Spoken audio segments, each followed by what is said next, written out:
Next up is the perspective from the utilities, which is a very important aspect of this because we all, I think, have ideal goals and hopes for energy standards and whatnot in the states. But at the end of the day, it's the utilities that ultimately are responsible and involved and potentially bear some of the cost of that sort of an implementation. So today I have a good friend as well as an expert from the utility side of things that's come in to represent that side of the topic. Jennifer Szaro is currently with the Orlando Utilities Commission.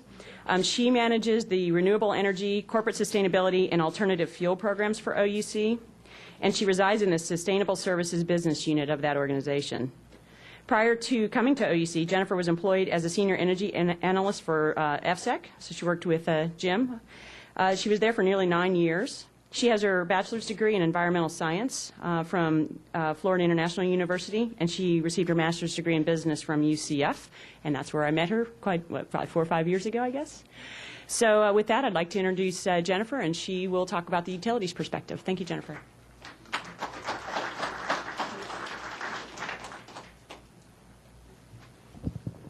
All right, they've got the stopwatch on me. So we heard a little bit about the research side of the debate, and we heard a little bit from the policy perspective. And now I really want to talk to you about getting it done. So if we were to get an RPS in Florida, how might we accomplish that as a utility? What would be the benefits to the customer, and what would be the barriers or potential risks associated with it? So we're going to talk a little bit. Did it skip me? There we go. A little bit about our personal business objectives. I can't speak for every utility out there. OUC, just to give you some background on us, we have about 250,000 customers. We are a municipal utility, so we're a nonprofit. We can't take advantage of some of the other benefits that maybe some of the investor-owned utilities can take advantage of, like tax credits. So when we shape our programs to pursue renewable energy, we keep those factors in mind, and we shape our programs accordingly. One of the biggest issues for us is maintaining a balance between sustainability, affordability, and reliability. Everybody wants their lights to stay on all the time, and we do too. So that is basically how we got our moniker, if you will. And we have an interesting demographic here in Orlando. Our customers, actually over 50% of our customers are multifamily, and the average income for our customers is $35,000. So we don't exactly have the best demographic for promoting some renewable energy programs, but we're learning creative ways to work around that. So you might ask, why would a utility pursue renewable energy? Maybe it's counterintuitive, but in fact it's not. We're trying to take a long-term view of the world. We see that the utility industry is changing and that consumer markets are changing, and we've been keeping a really close eye on these different markets and industries and trying to figure out how do we do the change management to incorporate those technologies into the way we do business.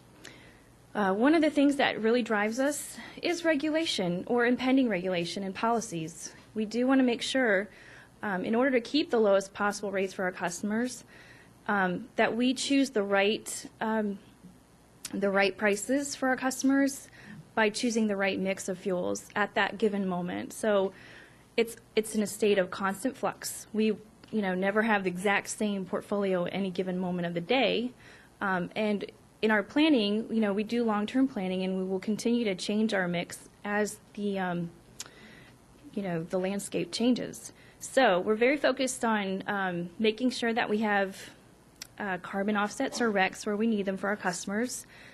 We do generate a lot of coal energy. We have over 50% coal right now, but that's something, again, that's in flux and it's changing. As I mentioned, since we are a nonprofit, we can't take advantage of the tax incentives that are out there. So our programs focus on the customer side of the meter for the most part, something a little bit different than maybe an investor-owned utility might pursue. And we are more directly linked to our customers and to our community because we are a city-owned utility. So if our customers and commissioners tell us they want renewables, we're going to get it for them. But we want to do it in a way that provides for least cost planning because we don't want to raise the rates of our customers needlessly. That being said, we've been doing our homework, and we have waited and waited for the RPS to come along here in Florida, and it hasn't occurred yet. So we decided, let's stop waiting. Let's just go ahead and set our own goals.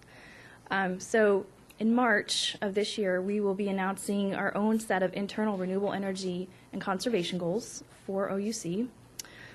I won't put it down in writing just in case it changes between now and then. However, we're looking at something in the neighborhood of 7% by 2013 for our renewable energy goal, and just under 0.5% for conservation. So we figure it's better to just go ahead, do the math, figure out what we can do for our customers now, and put it out there.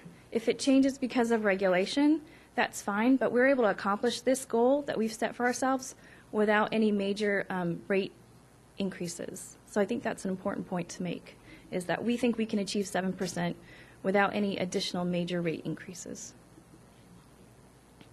So what are the technologies that we're particularly looking at?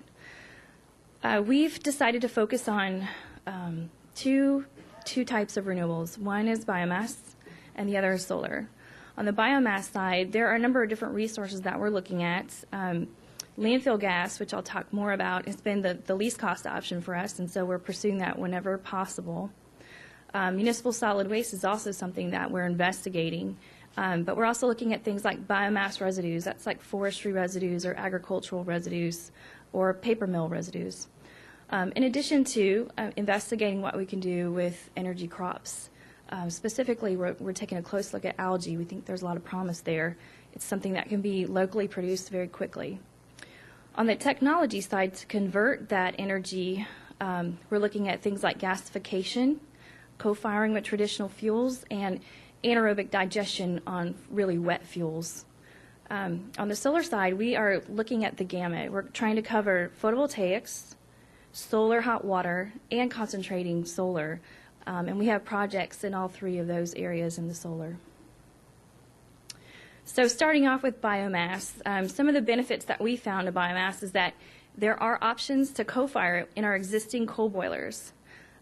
We just finished up a study that showed that we could co-fire up to 10% biomass in our boilers, pending that we can get the fuel and get some long-term contracts. But knowing that we can do it is the first step, and we're very excited to have found that out through a study that we just completed. It is a carbon neutral fuel, and it can contribute to our base load, which is very important for our customers, and it will offset coal. It does create local jobs in the creation of the feedstock itself and processing, so we think that's a great thing. And it is relatively low cost if you compare it to solar. Some of the challenges that we're facing, as Jim mentioned, it is baby coal, meaning that it's a lower BTU value, and it's got a lower density.